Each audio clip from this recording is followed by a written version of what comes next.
In 1929, the world stood frozen as markets collapsed, fortunes evaporated, banks shut their doors, and millions of ordinary people lost everything they had built over a lifetime. Families watched savings disappear overnight. Bread lines stretched across cities. Homes were abandoned. Yet while the public drowned in panic and uncertainty, a small group of men quietly grew richer than ever before. They did not see disaster, they saw opportunity. While everyday people sold their possessions just to survive, these few were buying companies, acquiring land, and taking control of entire industries for a fraction of their former value.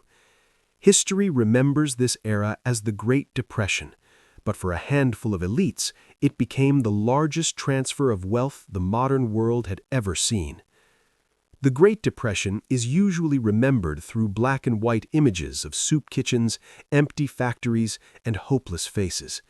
But behind those images was another story, far less discussed. It was a story of preparation, insider knowledge, and timing. Not everyone was shocked by the crash. Some saw it coming long before the headlines. A few even helped shape the conditions that made it inevitable. And when the system finally collapsed, they were ready to move. One of the most famous examples is Joseph P. Kennedy. Before becoming known as the father of a future U.S. president, Kennedy was already a ruthless and highly intelligent investor. During the roaring 1920s, Wall Street had turned into a casino fueled by borrowed money and blind optimism. Most people believed stock prices would rise forever. Kennedy thought differently. He noticed how speculation was spiraling out of control and how margin debt was propping up an artificial bubble. When others were buying, he was selling. He quietly exited the market and began shorting stocks. When the crash came, his fortune didn't shrink, it exploded. Kennedy didn't rely on luck. He relied on understanding human behavior and financial cycles. After the collapse, while panic ruled Wall Street, he stepped back in and bought assets at rock-bottom prices. That single strategy gave him not just wealth, but influence and power that later carried him straight into Washington. He was far from alone. Across the Atlantic, the Rothschild family navigated the chaos exactly as they had for generations. Their wealth was not trapped in a single country or currency. It was spread across gold, bonds, and international markets. While banks collapsed one after another, their capital stayed mobile. They lent to governments, financed recovery efforts, and profited regardless of who failed. For families like the Rothschilds, crisis wasn't danger, it was a familiar environment. Then there was Jesse Livermore, one of the most legendary traders in history. Known as the Boy Plunger, Livermore made his fortune by betting against the market in 1929. Unlike most investors, he didn't focus only on numbers, he studied people. He understood that greed always turns into fear. When stock prices reached absurd levels, he took massive short positions. As panic spread and markets collapsed, his wealth surged to over $100 million, worth billions today. To the public, he was a villain who profited from misery. To Livermore, he was simply playing a game whose rules never changed. As he famously said, the game stays the same, only the players change. Every crisis creates winners and losers. Most people are taught to fear market crashes, to see them only as destruction. But those who control capital, liquidity, and information see them differently. To them, crashes are moments of consolidation. When asset prices fall, control rises. Ownership concentrates into fewer hands. The Rockefeller family understood this better than almost anyone. By the time the Depression hit, their oil empire was already enormous. Yet during the worst economic collapse in history, they expanded even further. While small businesses shut down and competitors disappeared, Standard Oil and its offshoots quietly bought distressed companies. Cheap labor, falling prices, and government contracts strengthened their grip. Their wealth didn't just survive the Depression, it became more secure. This wasn't accidental. The Rockefellers had invested in industries society couldn't function without: fuel, utilities, banking. When demand fell, they endured. When recovery began, they controlled more than before. The lesson was simple: own the foundations of society, and economic storms won't starve you. Behind closed doors, the Morgan financial empire was doing the same. J.P. Morgan and Company had deep ties to the Federal Reserve, which itself was still a relatively new institution. During the Depression, Morgan's influence extended into nearly every major financial rescue. They helped merge failing banks, acquired distressed assets, and positioned themselves as essential stabilizers of the system. Publicly, they appeared as saviors. In reality, every intervention increased their power. Each bailout reduced competition and tightened their control.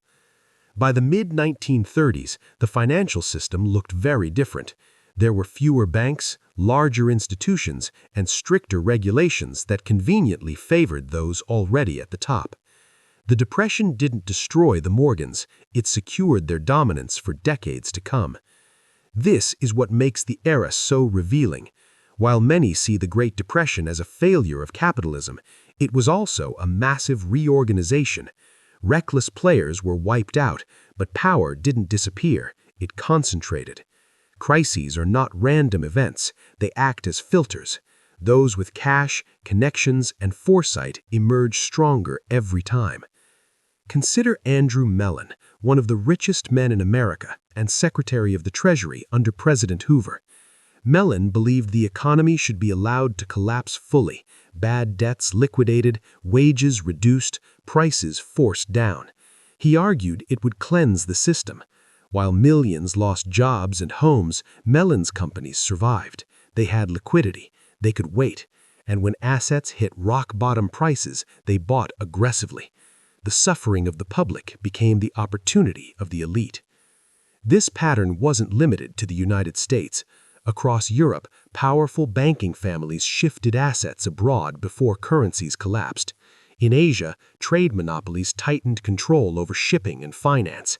Everywhere, those closest to money creation and political power expanded their reach. The Federal Reserve played a crucial role. In the 1920s, it flooded markets with cheap credit, fueling speculation. Then, when the bubble peaked, it sharply tightened policy. Liquidity vanished almost overnight. Some historians argue this wasn't a mistake, but a deliberate reset. The timing, coordination, and beneficiaries all raise uncomfortable questions. The public paid the price with unemployment and bank failures. The biggest players survived because they had already moved. This pattern feels familiar because it keeps repeating. The names change, the technology evolves, but the structure remains the same. Crashes transfer wealth from the unprepared to the prepared. They don't reward fairness, they reward understanding. And the Great Depression was the moment this truth became undeniable. When Franklin D. Roosevelt came to power in 1933, he promised Americans a new deal and a break from the past. To the public, it sounded like justice was finally coming. Banks would be regulated, monopolies restrained, and the excesses of the elite brought under control. But in practice, the New Deal did not destroy the old power structures. It reorganized them. The system was reshaped, not to eliminate the influence of wealthy families, but to stabilize and preserve it under new rules. Government money began flowing into massive infrastructure projects, public works, and industrial programs. On the surface, this created jobs and restored hope. But beneath that surface, the money often passed through corporations already controlled by powerful interests. Roads, dams, bridges, and power plants required steel, oil, machinery, and financing. Those supplies came from companies owned by the same families that had survived the crash. Recovery did not mean redistribution, it meant consolidation under government protection. One of the most revealing moments came in 1933 when Roosevelt ordered Americans to surrender their gold. Citizens were forced to turn in gold coins and bars at a fixed price of $20.67 per ounce. Holding gold became illegal. Months later, the government quietly revalued gold to $35 per ounce. Overnight, the dollar lost nearly 69% of its gold value. Ordinary savers absorbed the loss. Those who had moved gold overseas or held it through banks and international channels, mostly wealthy financiers and institutions, benefited. What looked like emergency policy was in reality a massive and silent transfer of wealth. From that point on, citizens were locked into paper money, controlled by the same financial system that had collapsed only a few years earlier. The Federal Reserve gained more authority, not less. Banks that had failed were replaced by fewer, larger institutions. The illusion of reform masked a deeper continuity of power. Look closely at who emerged strongest by the mid-1930s. The same names appeared again and again: Rockefeller, Morgan, Mellon, DuPont. These families didn't retreat during the Depression, they expanded through it. They bought distressed companies, funded emerging industries, and positioned themselves as essential partners in national recovery. Their help was never free. Every loan came with leverage. Every rescue came with ownership. In 1932, while millions of Americans struggled to afford food, Standard Oil was acquiring refineries. General Motors expanded production capacity. The elite didn't wait for the economy to recover. They shaped the recovery to suit their interests. Cheap labor, limited competition, and growing dependence worked in their favor. Economic collapse didn't just destroy wealth, it rewrote the rules of ownership. Bernard Baruch provides another clear example. A powerful investor and advisor to multiple U.S. presidents, Baruch sold stocks quietly before the crash, while the public continued buying. When markets collapsed, he shifted capital into government bonds and assets tied to gold. His fortune grew while others vanished. Afterward, he became one of Roosevelt's closest advisors, influencing post-crisis policy. Publicly, he was seen as a patriot. Privately, he was a master of positioning, always ahead of the crowd. This is how financial power actually works. It doesn't rely on predicting the future. It prepares for what history shows is inevitable. Crises aren't surprises to insiders. They are the result of systems pushed too far. While the public panics, those at the top wait patiently, holding cash and access. The DuPont family followed the same pattern. Starting in gunpowder, then expanding to chemicals, they understood how to adapt to changing demand. During the Depression, while others hoarded cash out of fear, DuPont used its reserves to acquire companies in textiles, plastics, and automotive components. They weren't focused on current pain, they were focused on future necessity. By the time the economy stabilized, their empire was larger than ever. For ordinary Americans, the experience was very different. Farmers lost land, homeowners defaulted, small banks collapsed as depositors rushed to withdraw savings. But for every failure, there was a buyer, someone with enough capital to step in and claim what others could no longer hold. Assets didn't disappear, they changed hands. Real estate tells the same story. Property values collapsed by 50% or more. Foreclosures flooded the market. For most families, this meant ruin. For the wealthy, it was a once-in-a-generation sale. Downtown buildings, farmland, and factories were bought for pennies on the dollar. When recovery came, appreciation alone multiplied fortunes. Media consolidation followed the same pattern. Struggling newspapers and radio stations were purchased by powerful interests. These owners shaped public narratives of recovery, stability, and trust, while policy quietly shifted towards corporate protection. The public believed reform had arrived. Behind the scenes, influence was tightening. The Depression created the illusion that everyone lost. In reality, it divided society sharply than ever. Those who owned assets gained control. Those who relied on wages and debt fell behind. When the system reset, owners benefited and debtors suffered. So how did they always seem to act at the right moment? The answer lies in proximity. Those closest to decision-making hear the warning signs first. In 1929, major banks quietly circulated concerns about tightening credit weeks before the crash. Private meetings discussed margin calls and liquidity shortages. By the time the public realized what was happening, exits were closed. This pattern repeated in later crises, 1987, 2008, and beyond. Insiders don't predict crashes, they prepare for them. They stay liquid, wait for fear to peak, and then deploy capital strategically. It isn't gambling, it's structural advantage. Government rescue programs further reinforced this system. Institutions like the Reconstruction Finance Corporation were presented as tools to save the public. In reality, much of the money flowed to railroads, banks, and major manufacturers. The goal was stabilization, not equality. Large players were kept alive so the economy could be rebuilt around them. Banking laws tightened, smaller institutions merged or disappeared, larger banks absorbed deposits and influence. By the late 1930s, fewer banks controlled more power than ever before. The crisis did not decentralize wealth, it concentrated it.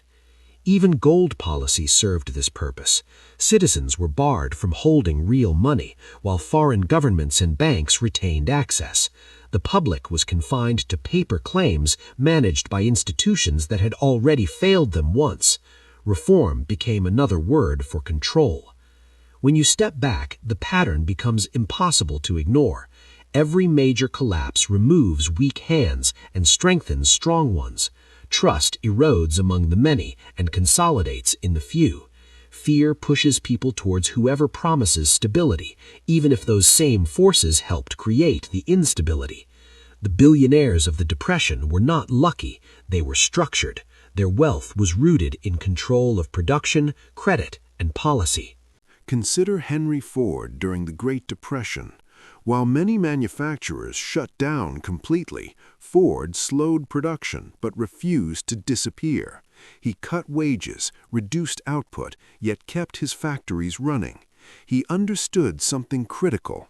Survival during collapse creates dominance during recovery. By maintaining scale and loyalty, Ford positioned himself to capture demand the moment conditions improved. When recovery arrived, many competitors were gone. The Depression had erased them. Ford's wealth didn't come from speculation. It came from patience, endurance, and control of production. Agriculture followed the same path. Small farmers were crushed under falling prices and mounting debt. Massive agribusinesses stepped in and bought bankrupt farms at minimal cost. Mechanization replaced labor. By the end of the decade, fewer families owned land, but corporate ownership of farmland had never been higher. The Depression didn't end ownership, it transformed it. Control moved upward. Wall Street adapted quickly. Investment banks shifted away from risky speculation and toward underwriting government bonds. Commercial banks merged into larger institutions. Insurance firms expanded their reach. The same financial class that helped fuel the crash reinvented itself as the architect of recovery. This was not an accident, it was design. By the late 1930s, the United States had transformed from a nation of small savers into one dominated by institutional power. Ordinary citizens no longer held wealth directly. Savings were deposited into banks. Banks purchased government bonds. The government spent that money rebuilding industry, and that industry was largely owned by the same wealthy interests that survived the collapse. What looked like economic recovery was actually a rotation of control. This is how the Great Depression quietly produced a new generation of billionaires. The names stayed familiar, Rockefeller, Morgan, DuPont, but their influence expanded dramatically. Oil, finance, chemicals, and manufacturing became tightly interconnected. Each sector reinforced the others. Wealth was no longer about land or labor. It was about credit. Whoever controlled credit controlled everything. John D. Rockefeller Jr. offers a clear example. His father built the oil empire. He built the influence network. During the Depression, while asset prices collapsed, Rockefeller linked foundations and holding companies, moved capital strategically. They funded universities, public works, and infrastructure. On the surface, it looked like generosity. In reality, it created dependency. Cities and institutions indebted to Rockefeller philanthropy later supported his projects. Rockefeller Center became a monument not just to wealth, but to power disguised as public service. The Mellon family followed a similar path. Andrew Mellon, former Treasury Secretary, faced criticism for policies that deepened the Depression, yet his fortune continued to grow. He diversified into aluminum, banking, and art. During the downturn, he purchased assets from failing competitors using private capital. As public anger rose, he shifted focus toward museums, foundations, and cultural institutions. Reputation was repaired through philanthropy, while control remained untouched. This became the blueprint for modern billionaires. Philanthropy is not loss, it is leverage. It buys influence, access, and protection. What was learned in the 1930s is still practiced today. The real lesson of the Great Depression was not "don't speculate," it was "own systems." The wealthy moved away from short-term trades and toward ownership of companies, patents, infrastructure, and resources. They stopped betting on prices and started controlling platforms. The rest of society was taught to work, save, and trust paper promises. Government intervention widened the divide. New Deal programs created millions of jobs, but those jobs built assets owned by private capital. Dams, highways, and power grids required steel, oil, and machinery supplied by dominant corporations. Public spending flowed through private channels. The economy recovered, but ownership did not spread. By the late 1930s, the United States was preparing for war. Depression-era consolidation meant fewer, larger firms could meet massive government demand. World War II became the final phase of the financial reset. Depression debt was converted into wartime growth. Those who controlled production were rewarded again. The same corporations that survived the crash became indispensable to the war effort. Oil, steel, banking, automobiles, chemicals, every critical sector was dominated by the same elite networks. Government contracts flowed to those already entrenched, not out of favoritism, but because there were no alternatives left. The Depression eliminated competition. The war multiplied profits under the banner of patriotism. After the war, these fortunes reshaped the global order. The Bretton Woods system elevated the U.S. dollar as the world's reserve currency. American financial elites gained influence over global trade, credit, and reconstruction. Wall Street bankers advised foreign governments and financed post-war rebuilding. The same class that thrived during collapse now managed prosperity. Power extended beyond business. Wealth funded universities, think tanks, and policy institutions. These organizations trained future leaders and economists who absorbed the logic of capital-first systems. Control endured not just through money, but through ideas. This cycle did not end in the 1940s. Every modern crisis follows the same structure. In the oil shock of the 1970s, energy giants expanded. In 2008, financial institutions consolidated. In 2020, technology platforms grew while small businesses collapsed. The scale changes, the outcome does not. The billionaires of the Great Depression left a clear blueprint. Liquidity during panic creates dominance during recovery. Control narratives, influence policy, and present power as service. Reform guided by insiders reinforces hierarchy rather than dismantles it. For ordinary people, the lesson is uncomfortable. Every collapse transfers ownership upward. Every bailout preserves existing structures. Inequality is not an accident. It is a predictable result of how systems respond to stress. Awareness changes perspective. When you understand how capital behaves in crisis, the illusion of fairness fades. Recovery no longer looks like equality. You begin to ask who benefits when systems reset. The Great Depression was not the end of an era. It was the beginning of a model that still defines who wins when the world breaks. The billionaires did not flee, they advanced. They did not panic, they planned. The tragedy was not only the suffering of millions, it was that those who survived the collapse were rewarded for it. History records the Great Depression as a time of loss. In reality, it was a handoff from many to few, and that rhythm has repeated ever since. Destruction, consolidation, control.